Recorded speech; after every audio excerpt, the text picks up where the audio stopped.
Ever thought a simple pill bottle could ruin your whole vacation? You'd be surprised how many travelers get stopped at security, have meds taken away, or worse, get fined or detained, all because they didn't follow the rules. In this video, we're breaking down everything you need to know about traveling with medication in 2025.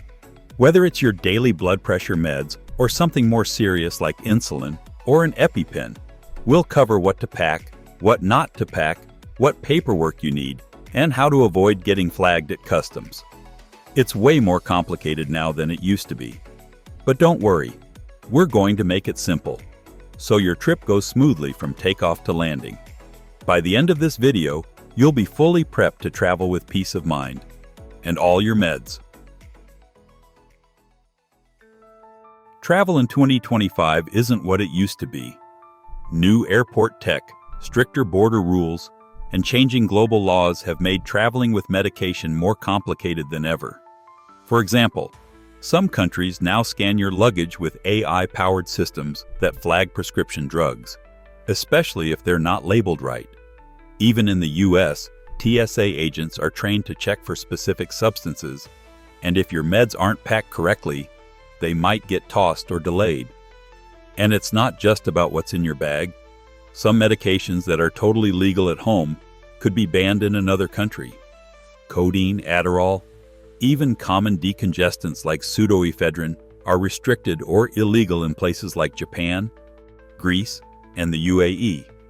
If you don't follow the rules, you could face big problems. Delays at security, having your medicine taken away, or even legal trouble abroad. And trust me, that's the last thing you want when you're just trying to enjoy a vacation or visit family. So understanding these updated rules and being prepared isn't just smart, it's necessary. And that's exactly what we're about to walk through step by step. Quick break. If you're finding this helpful, hit that like button so more travelers see it too. And if you want stress-free travel tips every week, go ahead and subscribe. All right, back to it. Let's start with what to do before you even leave your house. This is where most travel medication problems can be avoided. First, research the rules for your destination. Don't assume every country sees medication the same way. Some require a doctor's letter. Some have limits on how much you can bring, and others completely ban certain drugs, even if you have a prescription. The best way to check? Look at the country's embassy website or search country name travel medication rules. Second, get a signed letter from your doctor. This should explain what the medication is, why you need it, and how much you're bringing. Ask your doctor to include both the brand name and the generic name, just in case local officials don't recognize one or the other. Third, bring extra meds. Things happen: delayed flights, lost bags, unexpected changes. Always pack at least 7 to 10 extra days worth, just in case. You don't want to be scrambling to find a pharmacy in a place where you don't speak the language. And one more tip. If your medication requires refrigeration, like insulin, ask your doctor for a travel-friendly solution, like gel packs or a mini cooler, and make sure it meets airline rules. Doing these things ahead of time can save you a lot of headaches later. Think of this step like trip insurance for your health. It's all about being ready. Now let's talk about how to actually pack your medications, because yes, it matters a lot. Rule number 1, always pack your meds in your carry-on bag, never in checked luggage.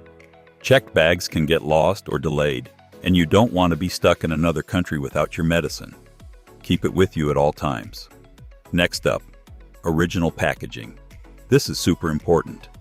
Keep medications in the original bottles or blister packs with the label showing your name, the drug name, and your doctor's info. If you use a pill organizer, bring the labeled bottles too, just in case customs or security ask to verify what's inside. For liquids, injectables, or items like inhalers or insulin pens, you're allowed to bring them in carry-on bags, even if they're over 3.4 ounces. But you must declare them at the security checkpoint. TSA agents will screen them separately. It's a good idea to put them in a clear zip bag to make the process easier. If you need syringes, like for insulin or allergy shots, make sure you have a doctor's note explaining why. And again, Keep those in your carry-on. Pro tip: if you're traveling through multiple countries, pack your medications in a way that lets you quickly show what's what. Consider grouping them by purpose, like daily meds, emergency meds, and as needed. The goal here is to be organized and make it easy for airport security or customs to see that everything is legit. A little prep can keep things moving smoothly and help you avoid awkward delays or questions. All right, you've packed your meds. Now comes airport security, which can feel a little stressful if you don't know what to expect. When you get to the TSA checkpoint, let the officer know right away that you're carrying medication. You don't need to shout it out. Just a simple, "I have some prescription medications with me," is enough. If you have liquid meds or injectables, tell them before your bag goes through the scanner. You're allowed to bring meds in pill, liquid, gel, or cream form, even if they're over the usual 3.4-ounce liquid limit. But again, they must be declared. If you're nervous about your meds going through the X-ray machine, especially things like insulin, you can ask for a visual inspection instead. It might take a few extra minutes, but TSA is required to honor that request. To make things easier, some travelers carry a TSA medical notification card, which is just a small form where you write what you're bringing and why. It's not required, but it can help speed things up if there are any questions. And remember, stay calm and polite. Most TSA agents just want to keep things moving, and being prepared will make it go faster for everyone. One more thing, if you're connecting through other countries, know that international airports might follow different procedures. So keep your meds easy to access, just in case you need to go through security again. Now here's where things can get tricky: international laws around medications. Just because something is legal in your home country doesn't mean it's okay elsewhere. For example, Japan has a strict ban on pseudoephedrine, which is found in some common cold meds like Sudafed. Even bringing one box could get it confiscated, or worse. Greece bans codeine, even in prescription form. And the United Arab Emirates has tough rules around ADHD medications like Adderall. In Turkey, if you're carrying anything that contains opioids or medical cannabis, even legally, you need to declare it at customs and show full documentation, or you could face fines or delays. Egypt is one of the most extreme cases. Travelers have been arrested for carrying tramadol, a painkiller that's totally legal in some places, but banned there. And no, showing a prescription doesn't always get you out of trouble. What can you do? Before your trip, look up the rules for each country you're visiting, even layovers. Some countries follow the Schengen Agreement, which limits medication to a 90-day supply. Others want you to register your prescription with the government before you arrive. And remember, don't try to hide meds. Always declare them if required and carry all documentation with you. Being upfront is way better than getting flagged at the border. Okay, you've made it to your destination. Now let's talk about how to handle medications while you're actually on the trip. First, store your meds properly. If something needs to stay cool, like insulin, use a small travel cooler or insulated pouch. A lot of travelers use gel packs that meet airline and TSA guidelines. Just make sure the packs don't melt into a mess during a long day out exploring.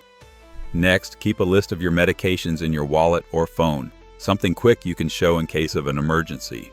Include the drug names, dosages, and what they're for.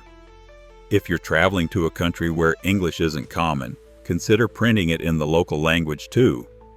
If something goes wrong, like you lose your meds or run out, don't panic. First step, contact your embassy or consulate. They can point you towards safe pharmacies or help with local doctors. You may also want to visit an international clinic or hospital, which are usually more familiar with foreign travelers. Avoid buying meds from street vendors or sketchy pharmacies. You don't want to mess around with counterfeit drugs. If you're traveling long-term, research how to refill prescriptions abroad before you run out. Some countries require a local doctor's visit. Others may accept a letter from your home physician. Bottom line, be prepared, stay organized, and don't hesitate to ask for help if something comes up. All right, Let's quickly run through the must-knows. Check the medication rules for your destination. Bring a doctor's letter with your meds listed. Always pack them in your carry-on, not checked bags. Keep everything in the original packaging. Declare any liquids, injectables, or restricted items at security. Be ready for different rules in each country. And never assume legal at home means legal everywhere. It might sound like a lot, but once you prep it once, you'll be set for every future trip. If this helped you feel more confident about traveling with medication, drop a like and consider subscribing. We've got more travel hacks coming your way every week. Up next, we're diving into how to fly with medical devices like CPAP machines and EpiPens. What airlines don't tell you. Stay safe, pack smart, and enjoy the trip. You've got this.